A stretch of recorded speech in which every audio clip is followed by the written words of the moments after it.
உடம்பெல்லாம் அசதியா தான் இருக்கு. ஆனா தூக்கம் வர மாட்டேங்குதே. இந்த பிரச்சனை நிர்மலாவை எந்த அளவுக்கு பாதிச்சிருந்தா என்ன கொன்னு போட்டிருக்குன்னு சொல்லுவா. அவ வந்து என்கிட்ட அழும்போது என் நெஞ்ச வெடிச்சிடும் போல இருந்தது. அந்த ரமேஷ் அவளை ஏமாத்தி துரோகம் பண்றது மட்டும் இல்லாம அவன் மனசு நோகிற மாதிரி பேசியிருக்கான்.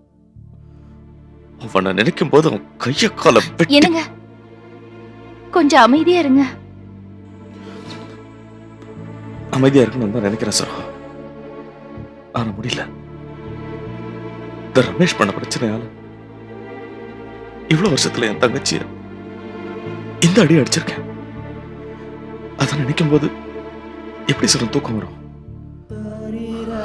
ஆமாங்க, நிர்மலாவோட மனசு உடைஞ்சு போயிருக்கும். என்னால அவ மூஞ்சிய பார்க்கவே முடியல. என்னங்க, நான் சொல்ற மாதிரி செய்யுங்க. நம்ம நிர்மலாவை பேசாம இங்க கூட்டிட்டு வந்துருங்க. கொஞ்ச நாளைக்கு இங்கே இருக்கட்டும்.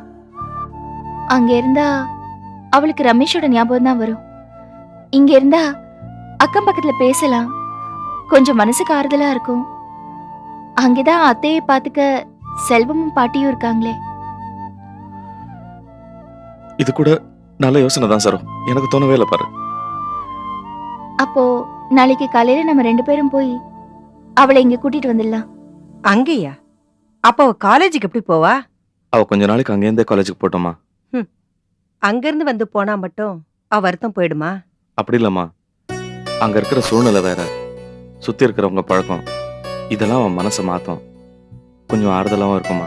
ராசம், மாணிக்கம் சொல்றது கரெக்டுமா. இங்க இருந்துகிட்டு ஓ மூஞ்சி அவளும் அவ மூஞ்சிய நீயும் பாத்துக்கிட்டு வேதனைப்பட்டுக்கிட்டு இருக்கிறத விட அங்க கூட்டி கொண்டு வச்சுக்கிறது ரொம்ப கரெக்ட். ஆமா அத்தை, நிர்மலா அங்கேயே வந்து இருக்கட்டும். நான் அவளை நல்லபடியா பாத்துக்கிறேன், நீங்க கவலைப்படாதீங்க. ஏமா இதுக்கு இவ்வளவு யோசிக்கிறீங்க? யார் வீட்டுக்கு அனுப்புறீங்க? அதுவும் நம்ம வீடு தானே. எனக்கு இங்க தனியா இருக்கணுமேன்னு பார்த்தேன், அதுதான்ப்பா. ஏமா ராசம், நான் ஒருத்தி இருக்கிறத மறந்துட்டியா? நான் ஒருத்தி இருக்கிறதே 10 பேர் இருக்கிறது சமமாச்சே. சரி நிர்மலா, நீ போமா, உன் ட்ரெஸ் எல்லாம் எடுத்து ரெடி ஆயிடு, கிளம்பலாம். சரிண்ணே.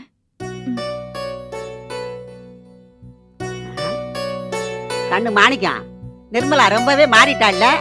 நடக்கிறதெல்லாம் நல்லதுக்குன்னு நினைச்சுக்கோ. அப்படியே நெஞ்ச நிமித்திட்டு மேலேயே பார்த்து நடப்பான்ல மாணிக்கம். இப்ப பாக்கணுமே, அந்த அம்மா ஒரு பக்கம் உட்காந்து அழுவுது, அந்த பொண்ணு இன்னொரு பக்கம் உட்காந்து அழுவுது. இவன் கத்துறான், கதறான், புலம்புறான். அந்த வீட்டை பாக்குறதுக்கே ஒரு சினிமா பாக்குற மாதிரி ஒரு ஃபீலிங் இருக்கு.